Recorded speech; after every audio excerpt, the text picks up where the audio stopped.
નમસ્કાર સજ્જનો, સ્વાગત છે આપનું અમારી યુટ્યુબ ચેનલ ક્રિએટિવ ગુજરાતી ઉપર.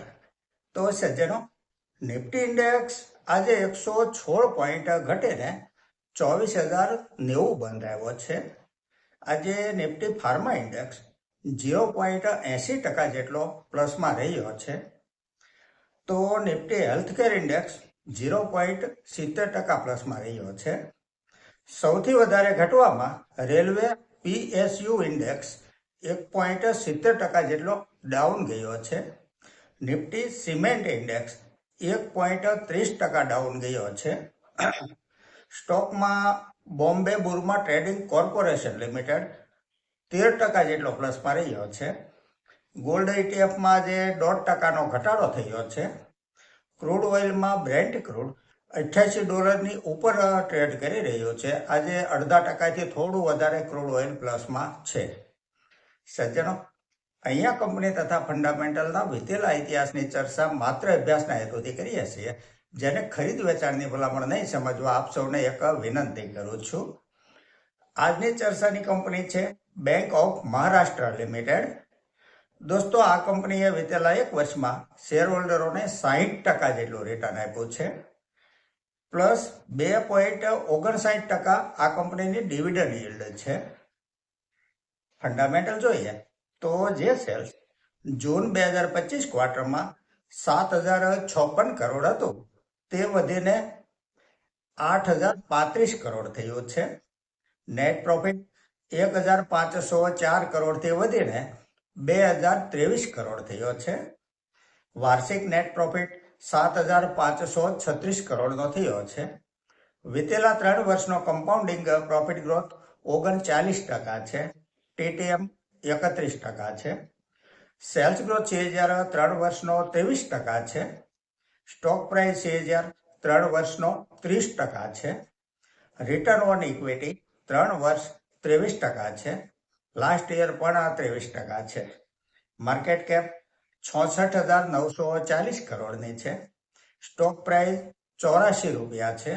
52 વીક હાઈ ₹94 સુધી બનેલો છે.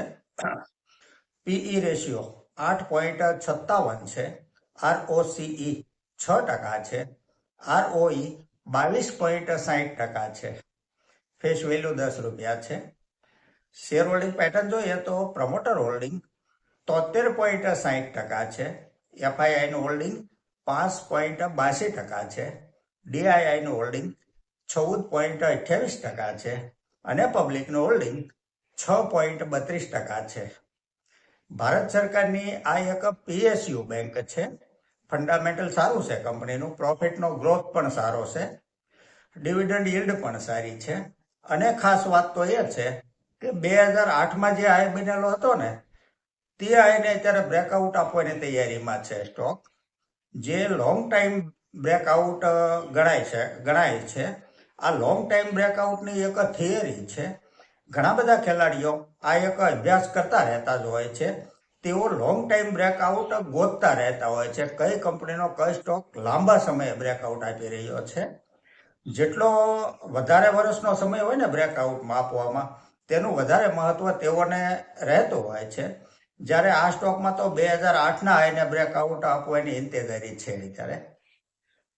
આગળની કંપની છે વરુણ બેવરેજીસ લિમિટેડ, VBL. આ કંપની ઉપર દર્શક મિત્રોની કમેન્ટ આવતી રહે છે. કોઈ એવું પૂછે છે કે ક્યારે ચાલશે, તો વળી કોઈ કહે છે કે ચાલતો કેમ નથી. સૌથી પહેલા તો આપણે આ કંપનીનું ફંડામેન્ટલ જોઈએ તો જે સેલ્સ જૂન 2025 ક્વાર્ટરમાં 7,017 કરોડ હતું ને તે વધીને 8,451 કરોડ થયું છે જૂન 26 ક્વાર્ટરમાં. નેટ પ્રોફિટ 1,325 કરોડથી વધી 1,525 કરોડ થયો છે. છેલ્લા 3 વર્ષનો કમ્પાઉન્ડિંગ પ્રોફિટ ગ્રોથ 24% છે. અને TTM 19% છે.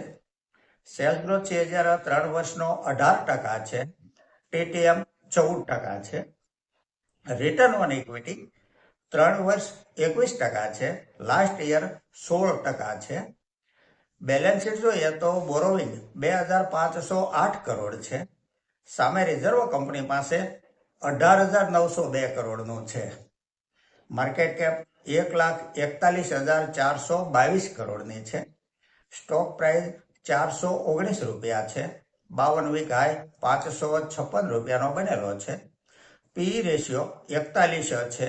ROCE 19.70 છે. ROE 16.20% છે. ડિવિડન્ડ yield 0.36% છે. શેર હોલ્ડિંગ પેટર્ન જોઈએ તો પ્રમોટરનું હોલ્ડિંગ 59.43% છે. FIIનું હોલ્ડિંગ 19.03% છે. DIIનું હોલ્ડિંગ 15.16% છે અને પબ્લિકનું હોલ્ડિંગ 6.33% છે. પબ્લિક પાસે ફક્ત 6.33% માલ છે. ફંડામેન્ટલમાં કાંઈ જ ઘટતું નથી. કંપની પ્રોફિટેબલ પણ છે. આખું FMCG સેક્ટર જ દબાયેલું છે, જેની સાથોસાથ આ કંપનીનો સ્ટોક પણ દબાયેલો છે અને નીચે છે.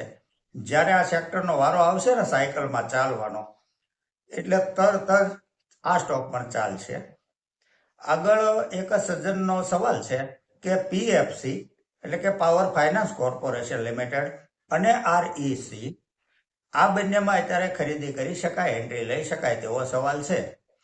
તો પિયુષ શ્રીમળી સાહેબ શ્રી, આ બંને ફાઇનાન્સની કંપની છે અને બંનેમાં પ્રમોટર સરકાર જ છે. બંને કંપની પ્રોફિટેબલ છે. ફંડામેન્ટલ સારા છે બંને કંપનીના. પાવર ફાઇનાન્સ કોર્પોરેશનની ડિવિડન્ડ yield 5.21% છે અને REC એની ડિવિડન્ડ yield 5.78% છે. RECની બંને કંપની સારી છે, પરંતુ શરત એક છે કે લોંગ ટર્મ વિઝન રાખવું જોઈએ. ઘણા વખત માર્કેટમાં એવું બનતું હોય છે કે બધું જ બરાબર હોવા છતાં અમુક સમય માટે સ્ટોક નથી ચાલતા હોતા. દાખલા તરીકે VBL, રિલાયન્સ ઇન્ડસ્ટ્રીઝનું પણ એવું છે. જો કે આવા તો અનેક ઉદાહરણો છે અને જ્યારે ચાલે છે ને ત્યારે વિતાવેલા સમયનો હિસાબ સરભર કરી દેતા હોય છે.